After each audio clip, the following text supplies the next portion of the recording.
I talk about manga all the time, but I've never really talked about my favorite things that I've read, mostly because this channel is just random rom-com recommendations, but I thought I'd drop my top 5. But before that, I'm gonna drop some honorable mentions. Tokyo Ghoul. This was the first manga I've read. It will always have a place in my heart.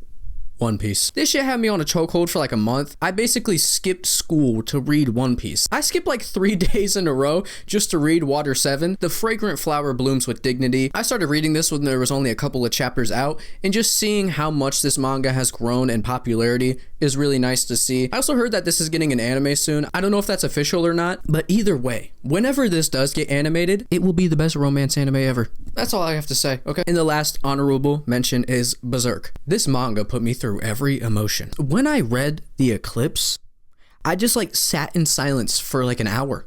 That shit fucked me up. So yeah, let me just get into the top 5. And at number 5, Blue Box. Shit! I can't believe it, but this manga got me to care about badminton. I fucking hate badminton. Mostly because whenever we played it in gym class, I would rather be playing basketball.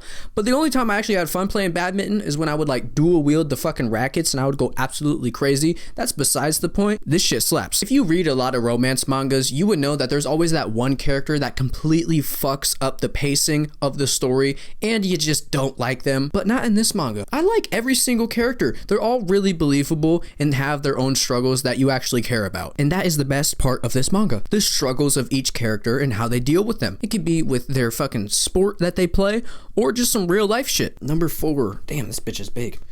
20th Century Boys. There are so many questions that you will have while reading this manga, and even after you finish it, you will question what you just read. But the journey this manga takes you on is so crazy. There will be insane twists that you weren't even expecting, and like other shit. I don't want to talk about them in depth too much because you'll have a better experience if you have no clue what's happening. Number 3, Vinland Saga. Thorfinn, Askeladd. That's all I have to say, honestly. Those two characters are so fucking good that they make it worth reading this. Askeladd definitely steals the show for me in the first like 50 chapters, but then Thorfinn really comes into his own and becomes one of my favorite characters ever. There are so many good points in this story, like everybody talks about the prologue and the farming arc, but do not sleep on the Eastern Expedition arc. That shit goes crazy. At number 2, Vagabond. I'm not gonna hold this the whole time. This shit is a heavy ass bitch, okay? I fucking love this manga, alright? I even read it a second time for my English exam because we were able to choose any book that we wanted and we could record a review of it. Dog, that's literally what I do. I got an A+ on that bitch easily. This has the best artwork in any manga that I've read.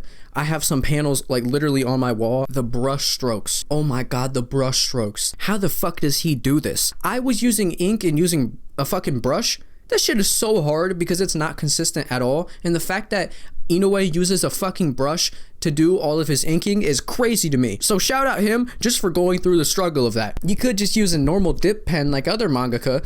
He said, fuck that.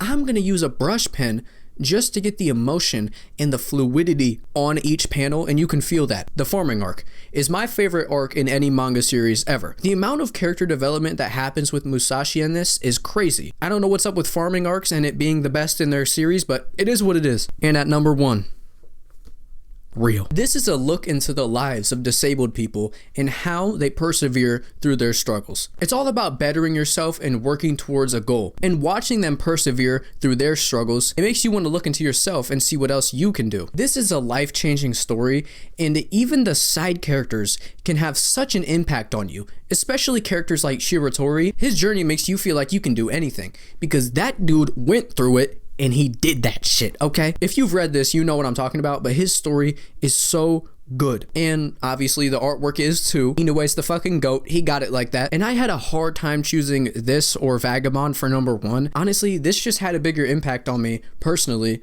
So I'm just gonna go with this at number 1. All right, so that's my list. Let me know yours in the comments below. And obviously my list can change over time. I haven't read everything that's been written. So yeah, that's about it. I'll see y'all next video. I should just back up my The fragrant flower blooms with... What the fuck? The fragrant flower bloom... Why am I saying bloom like that? What the fuck? Baby, Trizzy. I couldn't believe it, but this manga got me to care about badminton. Badminton? What the fuck? Vinland Saga. This... It's good. And then Thorfinn really comes into his own. after that. What? That made no fucking sense. You stupid bitch. This is why I don't record anymore. I don't even know what to say. My writing skills have gone down. How did I get worse at writing scripts? I was cooking when I was like a fucking sophomore. Now I just can't even write. I be a new whole king getting fried rice with a dip sauce and a blammy, crody. Calling this a wheelchair basketball manga would be disrespectful because this shit gets real. Shut the fuck up.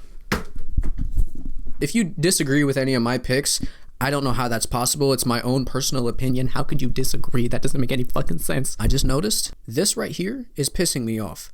That little bit of room that's not covered up by anything, that just looks so weird. What can I put there? My diploma? It's better. Whatever.